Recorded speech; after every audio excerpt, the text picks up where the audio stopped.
안녕하세요. 사랑하는 성도님, 영혼의 샘물 은혜의 자리에 오심을 축복합니다. 구원의 주님이 우리와 함께 하십니다. 우리와 함께 하시는 주님을 찬양합니다. 기도합시다. 주님 감사합니다. 주님의 그 크신 은혜와 사랑은 너무도 놀랍고 귀합니다. 오직 주님의 그 은혜를 감사하고 찬양하며 그 은혜 앞에 부끄러움이 없는 우리의 삶이 될 수 있기를 원합니다. 오늘도 주님의 말씀에 우리의 삶을 기대어 말씀 위에 세워지는 삶, 말씀대로 순종하는 거룩하고 아름다운 믿음의 삶 되도록 성령님 인도하시고 함께하여 주시옵소서. 예수님 이름으로 기도합니다. 아멘. 오늘 말씀은 열왕기하 15장 23절에서 38절입니다.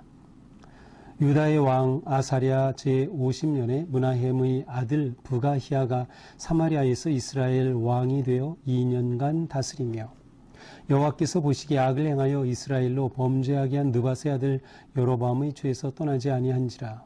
그 장관 르말랴의 아들 베가가 반역하여 사마리아 왕궁 호위소에서 왕과 아르곱과 아리엘을 죽이되 길랏 사람 50명과 더불어 죽이고 대신하여 왕이 되었더라.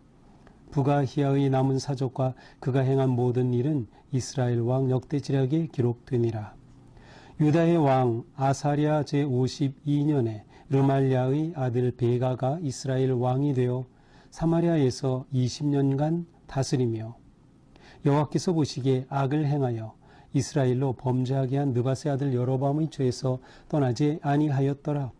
이스라엘 왕 베가 때에 아수르 왕 디글랏 빌레셀이 와서 이온과 아벨벳 마아가와 야노아와 게데스와 하솔과 길랏과 갈릴리와 납달리 온 땅을 점령하고 그 백성을 사로잡아 아수르로 옮겨갔더라. 우시아의 아들 요담 제20년에 엘라의 아들 호세아가 반역하여 르말랴의 아들 베가를 쳐서 죽이고 대신하여 왕이 되니라. 베가의 남은 사적과 그가 행한 모든 일은 이스라엘 왕 역대지략에 기록되니라. 이스라엘 왕 르말랴의 아들 베가 제2년에 유다 왕 우시아의 아들 요담이 왕이 되니 나이가 25세라. 예루살렘에서 16년간 다스리니라. 그의 어머니의 이름은 요루사라 사독의 딸이더라. 요담이 그의 아버지 우시아의 모든 행위대로 여호와께서 보시기에 정직히 행하였으나 오직 산당을 제거하지 아니하였으므로 백성이 여전히 그 산당에서 제사를 드리며 분향하였더라. 요담이 여호와의 성전에 윗문을 건축하니라. 요담의 남은 사적과 그가 행한 모든 일은 유다 왕 역대지략에 기록되지 아니하였느냐. 그때에 여호와께서 비로소 아람 왕 르신과 르말랴의 아들 베가를 보내어 유다를 치게 하셨더라. 요담이 그의 성서들과 그의 조상들과 함께 잠에 그의 조상 다윗성의 조상들과 함께 장사되고 그 아들 아하스가 대신하여 왕이 되니라. 아멘. 자, 이제 역사는 북이스라엘이 이제 거의 마지막을 향해 치닫고 있는 때에 이르릅니다.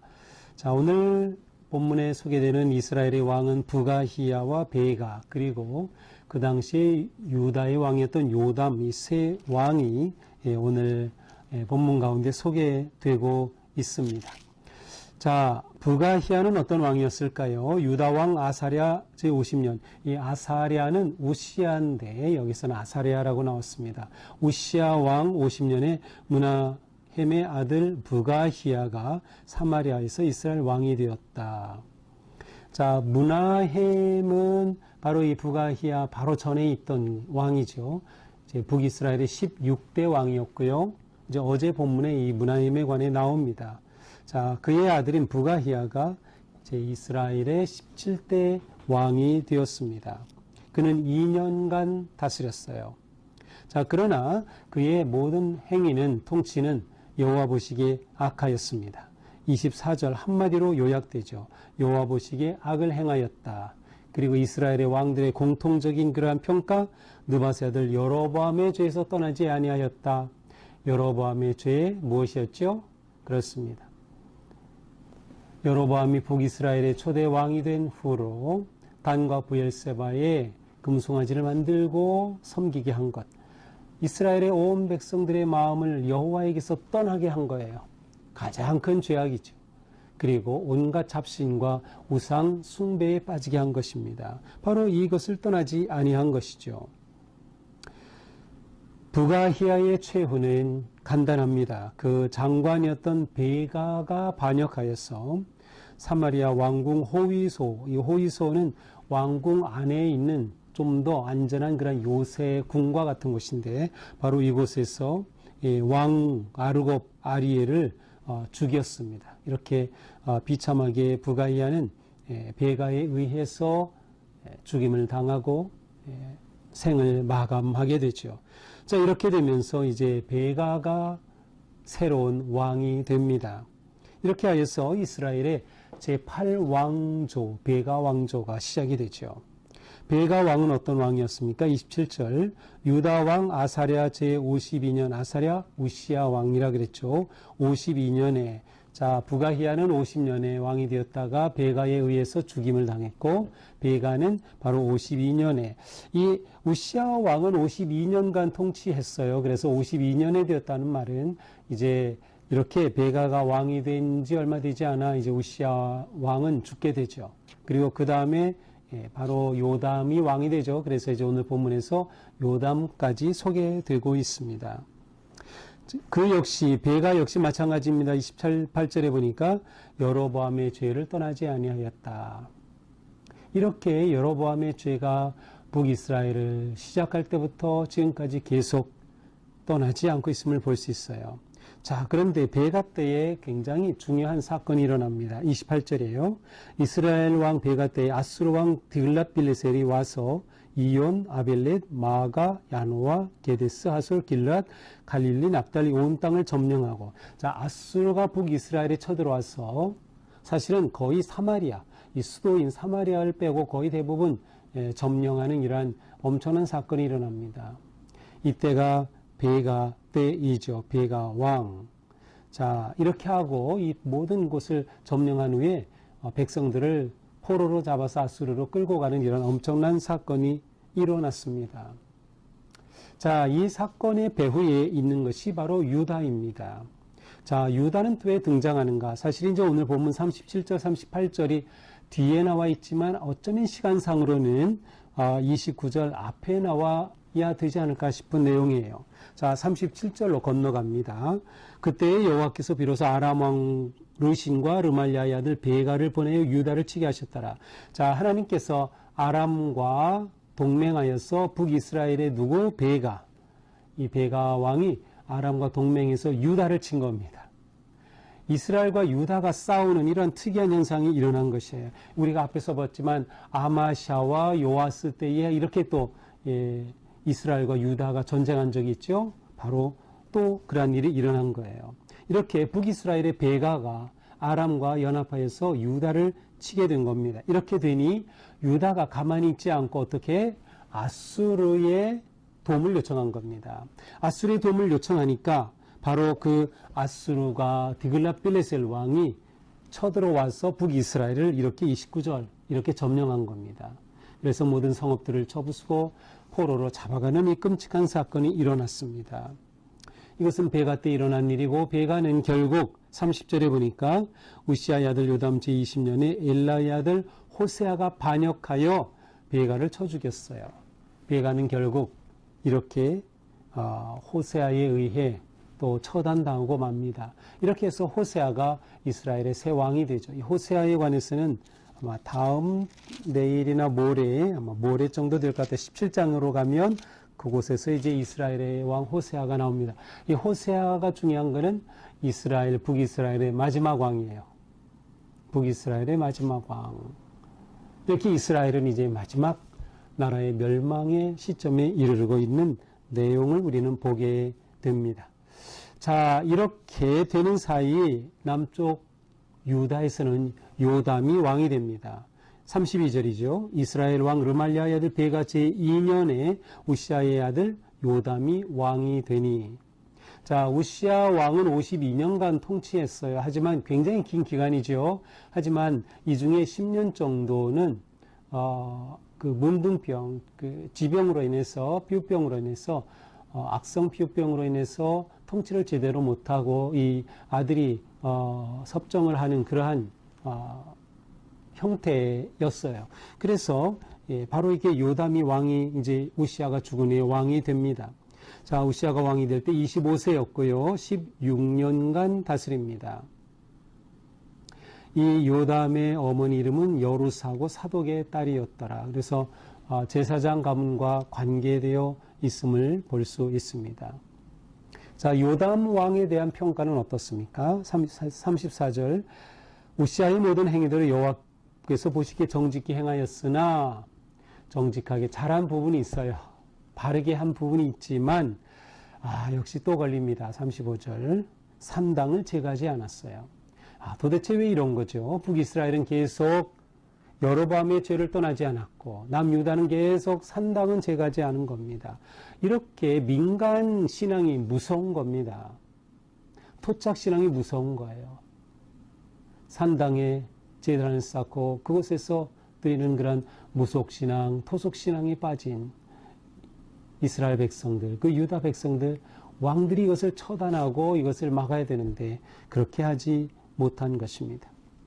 요담이 이룬 한 업적은 35절에 보니까 성전의 윗문, 위쪽 대문을 건축했다. 성전의 대문을 건축했다. 그것은 어느 정도 성소와 성전의 어떤 예배를 어느 정도 회복하고 관심이 있었다라는 긍정적인 그러한 점으로 해석이 될 수 있습니다. 자, 이것이 요담이 남긴 업적입니다. 자, 요담 이후에 유다는 아하스가 왕위에 오르게 됩니다. 이제 내일은 우리가 유다의 아하스 왕, 이 아하스는 12대 왕입니다. 이 12대 왕을 보게 되는데 우리가 이제 유다의 그 왕이 몇 대냐 할 때 보통 이제 한 대가 차이가 나는 경우가 있어요. 그것은 달리 차이 나는 것이 아니라 우리가 앞에서 봤던 그 아합의 딸이었던 아달랴가 있죠. 이 아달랴가 6년 통치했던 그 기간을 아달랴를 왕으로 그냥 카운트를 해주느냐 하지 않느냐에 따라서 12대냐 11대 이렇게 결정이 됩니다.